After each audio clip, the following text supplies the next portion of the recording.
오늘도 클릭해주셔서 감사합니다. 구독과 좋아요 부탁드립니다.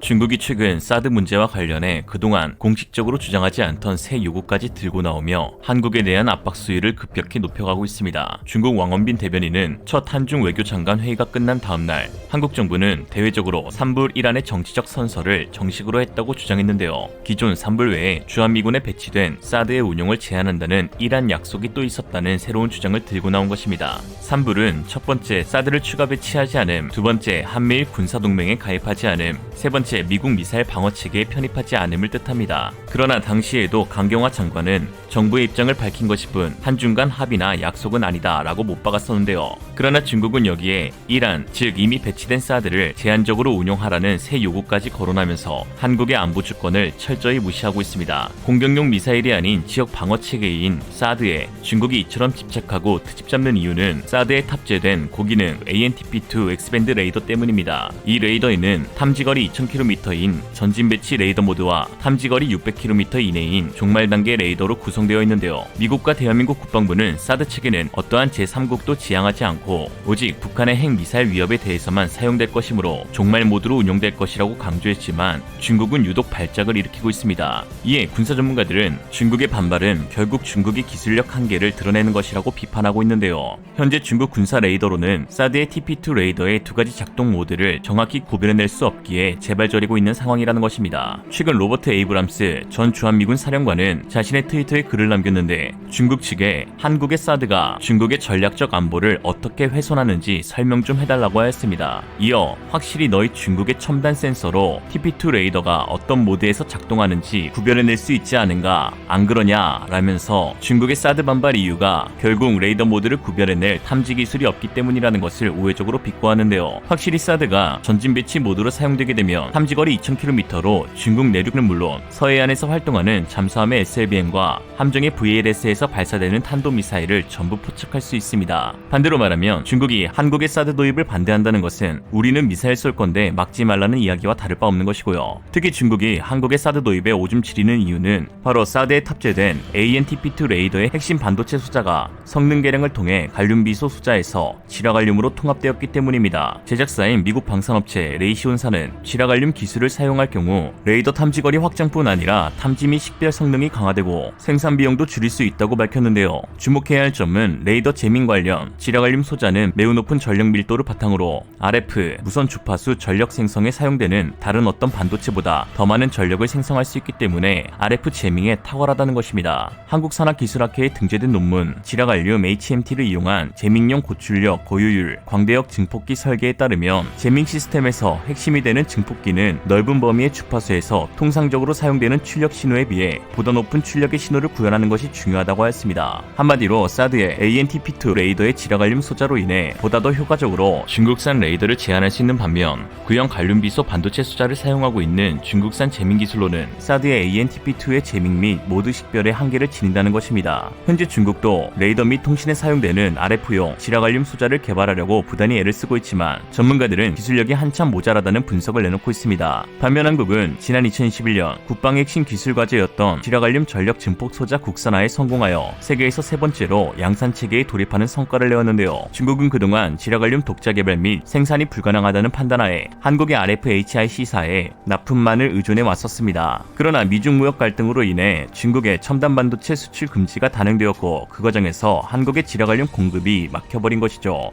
중국이 사드 도입과 함께 한국의 반도체 치포 동맹 구축에 길을 쓰고 반대하는 이유가 바로 여기에 있습니다. 여지껏 경제 규모, 국방력 등 한 수 아래로 여기고 있던 한국이 중국의 아킬레스건이 되고 있는 상황은 중국에겐 견딜 수가 없는 일이었던 것이죠. 이러한 중국의 오만방자한 태도는 중국 외교부의 여지껏 발언을 통해서도 잘 드러나고 있는데요. 사실 사드 산불은 그 자체로 약속이고 아니고를 떠나 대한민국의 국권을 제약하는 것이어서 원천적 무효입니다. 친미냐 반미냐의 문제가 아닌 대한민국의 안보를 다루는 기본 조건이자 토대를 중국이 감히 침범하고 있는 것이죠. 이에 국방부는 중국의 헛소리에 아랑곳 않고 사드 기지 정상화를 빠르게 진행하겠다고 밝혔습니다. 한국의 강경한 태도에 중국은 한국 정부가 삼불이란의 정책을 선서한다고 표현했다가 이후 널리 알려졌다는 뜻의 선시로 고치며 한 발짝 물러서는 듯한 모습을 보여주었는데요. 이는 중국이 한국의 주장을 받아들였다기보다는 어쩔 도리가 없다는 것을 뜻합니다. 이는 현재 중국의 상황이 2017년 사드 보복 때와는 매우 다르기 때문입니다. 당시 중국은 사드 보복으로 한국 제품 불매 운동에 나섰고 중국 네티즌들 96%가 한국 제품에 대한 전면 불매를 지지하면서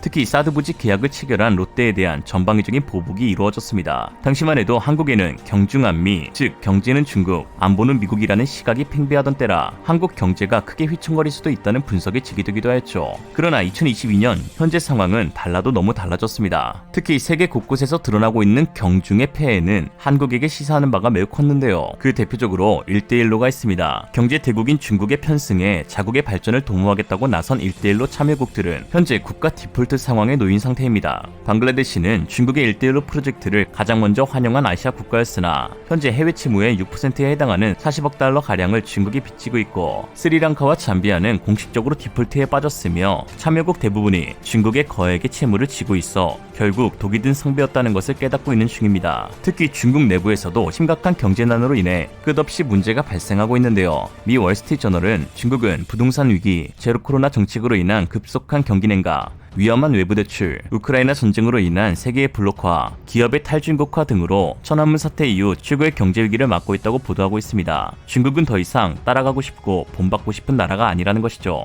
특히 사드 보복 이후 한국의 대중국 수출액은 2018년부터 감소세로 접어들더니 한국 기업들은 탈중국을 가속화하여 롯데, 삼성, LG, 현대, SK 등은 현지 사업 철수 및 재정비에 들어갔고 이에 블룸버그 통신은 한국 기업들이 탈중국 흐름을 선도하고 있다고 말하였습니다. 이러한 탈중국 추세 는 영국 원전, 사우디아라비아 네옴시티, 영미권 5G 통신 등 중국이 그동안 벌여놓았던 사업들이 한국이 가져갈 수 있는 상황을 만들고 있습니다. 공산권 국가들의 그동안의 말로에서 알 수 있듯 그들은 심각한 경제난으로 국군이 닿을 때마다 체제 유지를 위한 비대칭 전력 확보 전략을 취하고 있습니다. 북한만 봐도 한국과의 국력 격차 심화, 극심한 경제위기로 재래식 군비 경쟁의 한계에 이르렀으며 체제 유지는 물론 생존 차원에서 비대칭 전력 증강에 사활을 걸고 있는데요. 이는 중국도 크게 다르지 않습니다. 최근 중국 최대 포털 사이트인 웨이보에서는 중국의 탄도미사일 쥐랑 시리즈, SLBM 탄도미사일과 둠펑 시리즈 미사일이 일반 시민들 앞에 노출되는 모습이 크게 늘었는데요. 또한 중국이 2030년까지 핵 보유량을 4배로 증강하겠다고 밝힌 것도 결국은 국군이 다한 나라에서 발현될 수 있는 징조 중 하나라고 볼 수 있습니다.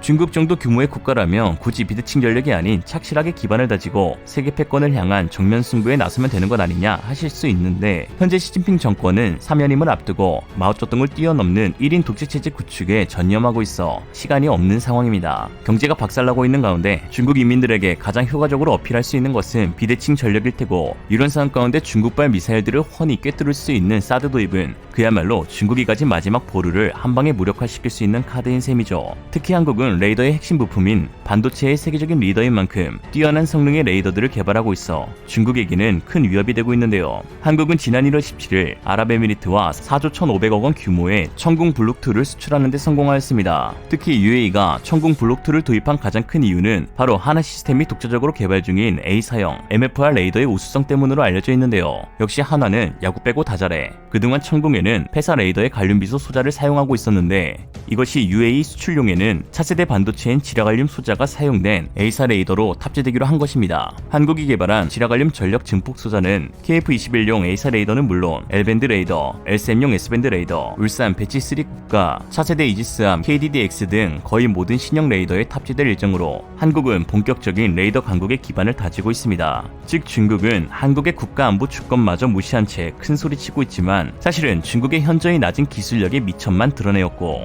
또한 중국의 경제 보복이 더 이상 실질적인 위협이 되지 않는다는 것을 각인시켜주는 꼴이 되고 있죠. 이제는 정말 말할 수 있습니다. 수국이 대국에 대항해서 되겠냐? 뭐 이런 말이 있죠. 중반반에 중국이 반대하면 반드시 해야 한다. 이상으로 리얼리즘이었습니다. 여러분의 생각은 어떠신가요? 현명하고 지혜로운 여러분의 의견을 지금 댓글에 남겨주세요. 감사합니다.